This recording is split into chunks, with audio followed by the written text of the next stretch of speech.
여러분 안녕하세요. 자, 오늘은요 2022년 지방직 공무원이에요. 우리 작년에 시험 봤던 거 있잖아요. 9급 오늘 이 풀이를 할 겁니다.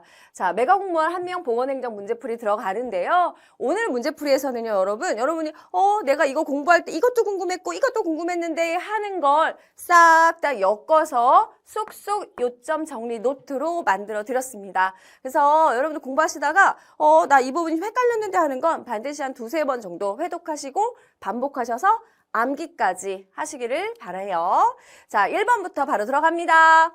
의료기사 등에 관한 법률상 의료기사에 해당하지 않는 겁니다. 그러면 여러분 의료기사가 아닌 자만 찾으면 되겠다. 그쵸? 1번 작업치료사, 2번 치과기공사, 3번 안경사, 치과위생사입니다. 의료기사 아닌 사람 찾았어요? 자, 안경사죠. 안경사는 의료기사 등에 관한 법률을 따르지만 그쵸? 뭐예요? 의료기사는 아니다. 요거 최근 시험에 2번이나 나왔어요. 꼭 기억하셔야 됩니다. 의료기사 등에 관한 법률에 의해서 의료기사는 그럼 누구누구냐? 자, 임상병리사, 방사선사, 물리치료사, 작업치료사, 치과기공사와 치과위생사가 여기 다 들어가요. 그래서 이분들은 다 의료기사고요. 자, 의료기사는 아니지만 의료기사 등에 관한 법률을 따르죠. 누구누구예요? 보건의료정보관리사와 안경사가 여기 들어갑니다. 안경사가 의료기사는 아니구나. 하지만 같은 법을 같이 따릅니다. 이렇게 기억을 하시면 되시고요. 그렇다면 보건의료인력지원법에 따라서 우리가 보건의료 인력을 분류도 할 수 있어야 돼요. 분류 한번 해볼게요. 자, 의료인은 무슨 법이에요, 여러분? 의료법이죠. 그러면 의료인은 누구누구냐? 당연히 외워야 합니다. 그러면 의료인을 외울 때 머릿속에 이렇게 기억해. 의사와 간호사 이렇게 먼저 나눠봐요. 그럼 의사는 누구누구야? 의사, 치과의사, 한의사 이렇게 나누고 간호사와 조산사 이렇게 하시면 됩니다. 다시 의료인은 누구누구라고? 의사, 치과의사, 한의사, 간호사, 조산사 이렇게 하시면 되고요. 자, 의료기사 등에 관한 법률입니다. 자, 의료기사 외우셔야 되죠. 임상병리사, 방사선사, 물리치료사, 작업치료사, 치과기공사, 치과위생사까지를 의료기사라고 한다. 근데요, 같은 법이지만 의료기사는 아니야. 누구야? 보건의료정보관리사와 안경사는 의료기사가 아니다. 자, 그러면 약사법을 따르는 자 누구인가? 자, 약사와 한약사. 그럼 의료법, 의료법이면 의료인 아닌가요? 네, 아닙니다. 땡. 자, 간호조무사는요, 의료인이 아닙니다. 그렇지만 의료법을 따라요. 의료행위를 돕기 때문에. 자, 국민영양관리법입니다. 그러니까 영양사. 국민위생을 관리하니까 위생사. 국민에 대해서 건강 증진에 직접 관여를 하니까 보건교육사. 이렇게. 자, 그러면 우리 의료법을 따르는 자 누가 있는가? 기타 보건의료 인력 누가 들어가나요? 요게 시험 문제 나온 적이 있어요. 그러면 여러분 한지 의료인을 먼저 기억을 꼭 하셔야 됩니다.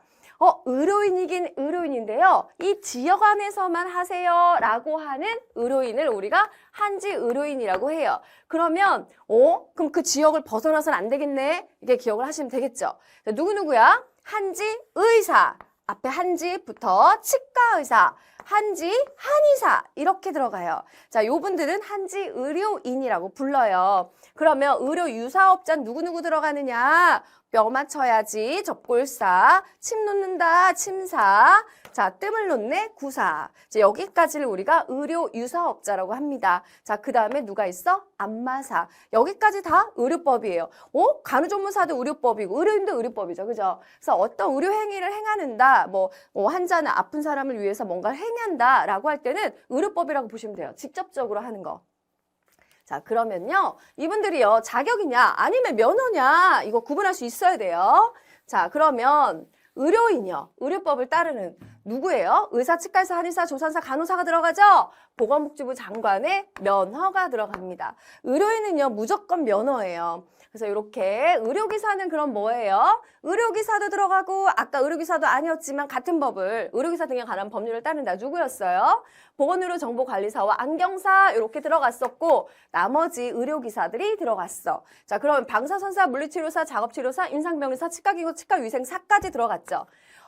의료기사가 아닌데 선생님 면허예요? 네, 면허예요. 보건복지부 장관의 면허입니다. 그러면 약사니까 약사법이잖아요. 그럼 국민 건강에 직접적으로 약에 대해서 하는데 당연히 면허여야지. 그치? 이렇게 중요도로 보시면 돼요. 간호조무사 의료법이잖아요. 근데요, 여러분, 의료인이 아니기 때문에 뭐다? 보건복지부 장관이 직접적으로 관여를 하지만 자격을 인정하는 거지 면허는 아니다. 그 책임도가 낮죠. 의료인보다. 그치? 자격 인정이다. 자, 의료유사업자입니다. 의료법이죠? 접목사, 침사, 구사. 이거 다르죠? 여러분, 발견했나요? 보건복지부 장관이 아니에요. 의료유사업자는 뭐다? 시도지사의 자격 인정이다. 별표. 한지의료인, 그러면 의료인입니다. 범위를 그 지역을 벗어나지만 않는 거지. 의료인이죠. 의료법이겠죠? 그러면 의사 들어가 치과의사, 한의사입니다. 한지의사, 한지치과의사, 한의사죠? 당연히 의료인이니까 면허죠. 안마사, 의료법이죠. 오잉? 여기도 보건복지부 장관 아니에요. 시도지사고 자격 인정이다. 선생님 의료유사업자와 안마사는 같네요. 같습니다. 자, 응급구조사입니다. 응급의료에 관한 법률을 따르겠죠? 보건복지부 장관의 자격 인정. 선생님 환자들한테 직접적으로 이렇게 응급행위를 하는 거 아닌가요? 응급의료 행위를 하는 거 아닌가요? 그럼 면허 아니에요? 네, 의료인이 아니셔요. 그래서 응급구조사 분들께서는 자격 인정이세요. 보건복지부 장관입니다. 대신 시도지사 아니에요.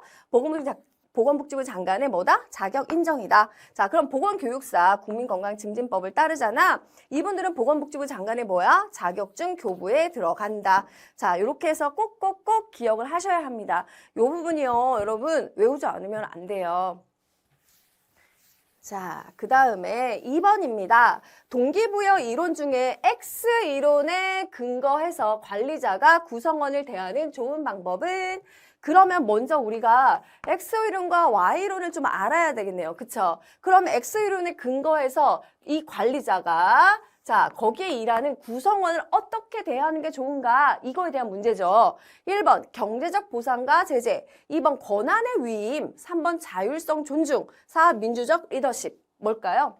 X이론입니다. 이거에 대해서 어떻게 대하는 게 좋을까? 역시 경제적 보상과 제재입니다. 왜 그러냐면 X이론을 우리가 전통적인 인간관이라고 부르고요. Y이론은 현대적 인간관이라고 부르는데 이런 거야. 나 일하기 싫어. 이런 거야. 그랬더니 그래. 그러면은 내가 돈 좀 더 줄게. 그럼 일할래? 이렇게 하는 게 바로 X이론이라고 보시면 되세요. 자, 그러면 그게 아니라 그래. 내가 하려면 이렇게 하면 되겠다. 우리 같이 해볼까? 막 이렇게 얘기하는 건 뭐겠어? Y이론이에요.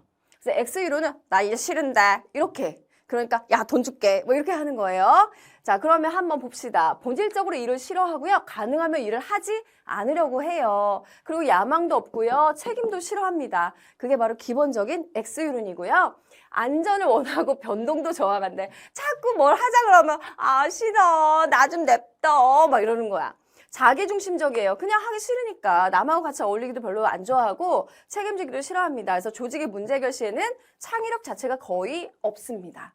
자, 그 다음에 생리적 요구나 안전의 욕구, 아주 하급 욕구죠. 이런 데서만 자극을 주는 금전적 보상과 제재 등의 반응만 합니다.